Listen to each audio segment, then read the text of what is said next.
Saurabh Mukherjea joins us. Let's take our conversation forward. Saurabh, good morning. Thank you for joining us. It's a market where no one is complaining. Growth investors are making money. Value investors are making money. Classic investors like yours who bet on classic compounders, they are also feeling very happy. So it's a market where no one is complaining.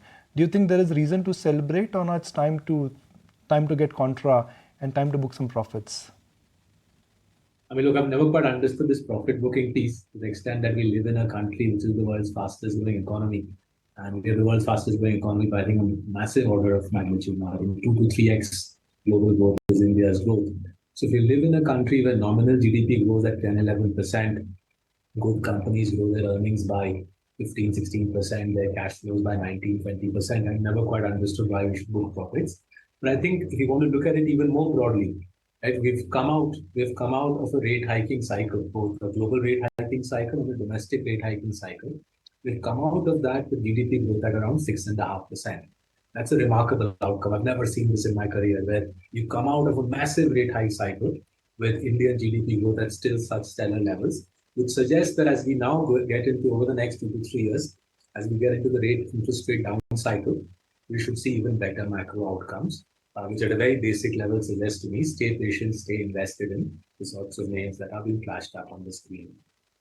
So, what is the best way for someone really to maximize in this summer rally of 2023? Just stay the course, or you got to be choosy when it comes to at least small and mid cap stocks? I'm asking very basic questions here before I get into specifics with you.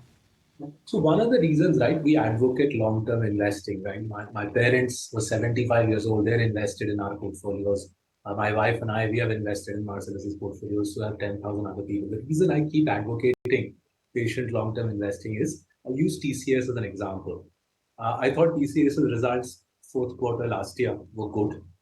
For some reason, the market thought they weren't, and the stock went down 8, 9%. I thought the results for first quarter this year were good. I thought the fourth quarter and first quarter results were very similar actually. Order book margins, attrition were very similar, good results. This time the stock went up 8 or 9%. So you can keep doing this, buy up after results, buy on macro flows and all of that. But you just end up churning your brains out, and the broker makes money. You don't get rich. So stuff like, and remember, TCS is a mega company. It's a massive company. If there the market doesn't read the results right, up after one result, down after another result, you're simply wasting money by being a trader in India. This is too strong an economy. This is too strong an economy where you for you to speculate. As SEBI pointed out, 90% of F&O traders in India make no money. Right? You want to be, I want to be in that 10% who bets on India's fundamental economic strength, stays invested in great companies, and makes money. So let's spend a minute understanding IT. You've been a long-term advocatory of IT, but given that there is a real threat which is coming because of AI, and there is a parallel threat which is there given that the BFSI vertical and the retail vertical in US and Europe is contracting. Could this be a case where right now IT companies are going through what could be called as a double squeeze or a double whammy? One, because of disruption stroke AI, and B, because of a general slowdown in the business environment? So first, let's look at the numbers, whether it's TCS, whether it is Accenture. Their order books are growing at a rapid rate, right? I think TCS in total 17 or 18%, $10 billion swelling of the order book, which I think translates into 17 or 18% growth in order book, right? So order book growth hasn't weakened. Now, why hasn't order book growth weakened? Firstly, because AI is not a negative for IT services company. I just find it astounding as to where this notion arises. And AI is less work. AI means more work for IT services companies. AI also means that the testing element in a bespoke software project potentially can be done with lesser labor. But that's a saving for TCS. It's not a reduced amount of workload for TCS or indeed for Infosys. So I don't understand this point of view, why AI is a negative. To my mind, AI is an even bigger positive. Secondly, what we are hearing from our friends in America, from the CTOs who give work to firms like TCS, AI increases the need for Fortune 500 companies to go to the cloud. Remember, only 30% of Fortune 500 companies are on the cloud. AI makes it imperative for them to move to the cloud quicker, which means more cloud migration work for the Indian IT services firms. And the third aspect, the near-term piece, if you're going into softer economic growth, you're a Western company going into softer economic growth, I presume you have to cut your costs further. One of the most straightforward ways to cut your costs further is move more work to India, automate further. To automate further, you need to hire firms like TCS. So every which way you look at it, the current situation, both in terms of the structural uptrend in IT sophistication and the near-term recessionary clouds in the Western world, both of them are pretty positive. And the result of that is the order book, the punchy order book numbers that the Indian IT services firms are reporting. TCS and Accenture, given that they're the best in class, the West and for India, are obviously at the forefront of that. In the recent decline, though, Saurabh, have you been tempted widening your IT portfolio, go down the rank to maybe some of the mid-cap IT names too? So that's the temptation we resist. The reason we resist that temptation is what happens in mid-cap IT, every couple of years, there'll be a flavor of the season stock who's strong at something specific, right? So for example, it could be strong at, say, digital, right? And then when TCS spots that specific area is flavor of the season, TCS moves in with such might and such strength that within 2 years, they pull away the growth prospects for that mid-cap IT stock, plus the fashion shifts, right? So I've seen remote infrastructure management was once the flavor of the season, then digital, then cloud. With a firm like TCS, what you have the confidence is regardless of what works in IT, TCS is such a massive gorilla, they're able to muscle into whatever is looking attractive. So therefore, rather than my sitting and trying to guess what is the next trend in IT and buying the mid-cap IT stock, we in Marcellus try to bet on the leader both in terms of order book wins and in terms of recruitment and talent management. We bet on the leader, stay invested in the leader. I think it's now been nearly 3.5 years they've been sitting on TCS. And me for that rude interruption. Please carry on with your thoughts. We were discussing the whole architecture of the cloud mobile before we had to, interject your thoughts. so congratulations to the promoters of Root Mobile. Hopefully they'll. You don't own the stock, right? So I have to tell you that in a small portfolio we have some of this.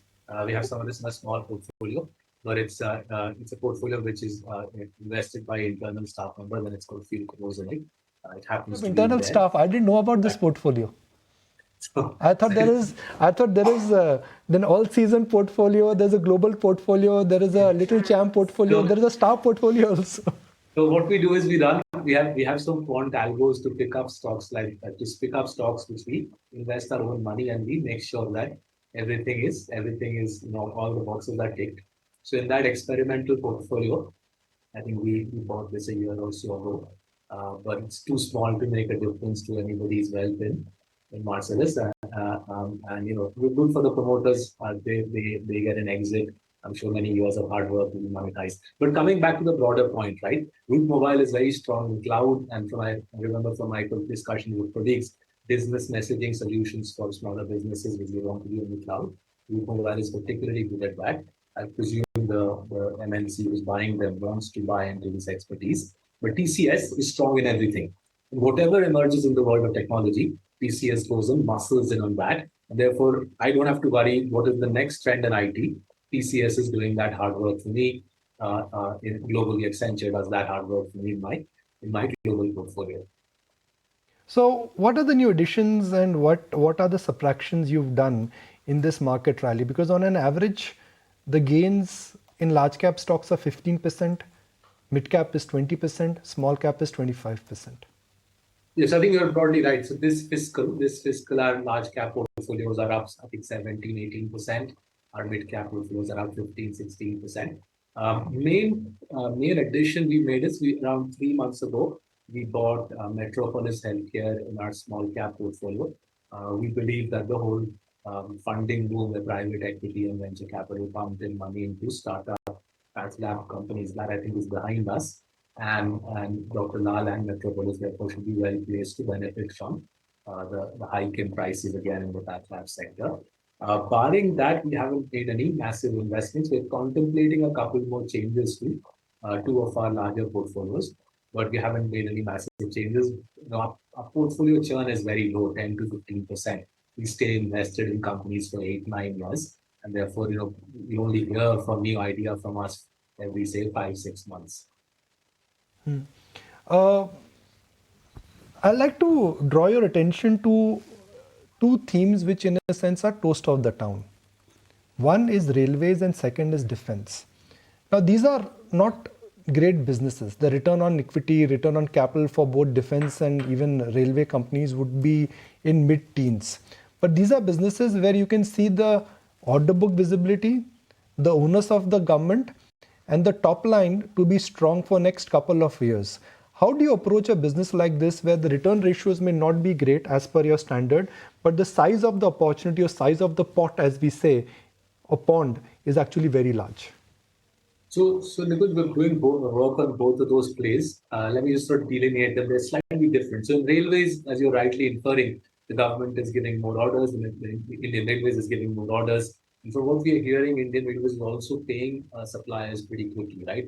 That was an old bugbear of high receivable days, but that seems to be largely gone. Indian Railways is paying suppliers pretty quickly. So we're trying to assess plays on supplying more to the railways. We're a little apprehensive about the elections next year because naturally, if there is any change in power in Delhi, there'll be a new bunch of people running the railway ministry.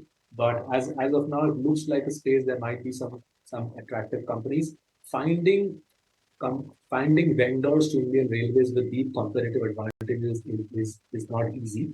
But we think we've identified a couple. We're just trying to figure out how to deal with the electoral aspect. Defense is a different ballgame altogether. Defense, the big play here is not selling directly to the Indian Armed Forces. The really big game will be selling to the global majors who will come to India. Remember, India buys $100 billion every year of imported defense equipment. The government is trying to get 30-40% of that back into India through offsets. So a $30-40 billion domestic ordering will happen. We have met some of the companies who are supplying to the global majors, say Indian companies were supplying to Lockheed Martin as part of an offset program. What we're trying to assess is, will the global majors let the Indians make money here? And more work is underway on that. But I think the political dimension of this is less. India has been buying $100 billion of global defense equipment for a long time. I think that will continue for many years. 30-40 billion dollars will come back into India to domestic companies, and we are assessing some of those. Saurabh, hi, morning. For a while you've said that you're not entirely convinced when it comes to the story for new age tech companies, the likes of a Nykaa, or for even example, a Zomato. What's the outlook right now? Will you continue to remain this maintain the cautious stance? So just to sort of be clear, on Nykaa, we've always said that amongst the IPOs of the last couple of years, amongst the tech IPOs of the last couple of years, Nykaa seems to be the best run of those companies. Where we've been a little concerned is we believe that their tech on beauty and personal care could be a little sharper.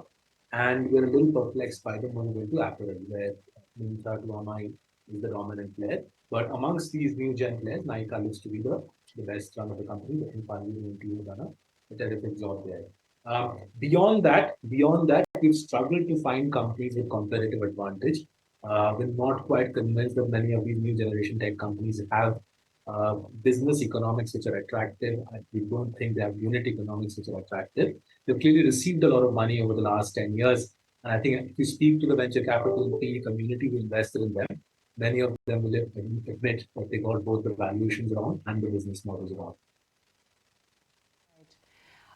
Sort of also intrigued to know, what do you make of HDFC Bank in the merged entity due to report its numbers today? Wanted to understand whether this is going to be the compounding story of the heydays, or should we now hunker down our expectations? So reasonably simple story we believe is going to play out there, relatively straightforward. A lot of people are complicating this. I think it's relatively straightforward. HDFC Bank till last month couldn't write a heavy amount of mortgage business, couldn't underwrite a heavy amount of mortgage business because of the deal it had with HDFC.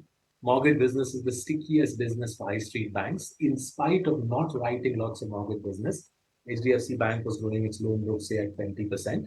Now that HDFC Bank can underwrite mortgage business, HDFC Bank's loan book tenure was 2 years.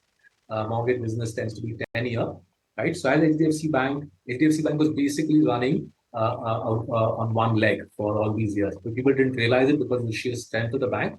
All these years, HDFC Bank was running a loan book which was churning over every 2-3 years compared to say ICICI Bank, where the loan book was churning every 5-6 years. Now that HDFC Bank is on a level footing with other banks in our country, we reckon loan book growth accelerates.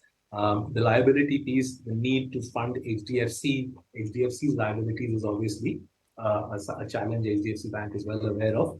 The liability piece was growing nicely till this quarter, the quarter that they're going to report for. We're a little perplexed as to why the liability growth has conked off.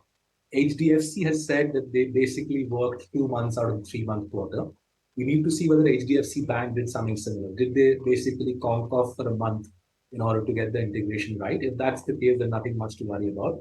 But the loan book growth piece, I think, accelerates this point in, as HDFC Bank finally, after 35 years, is now on a level footing with other banks.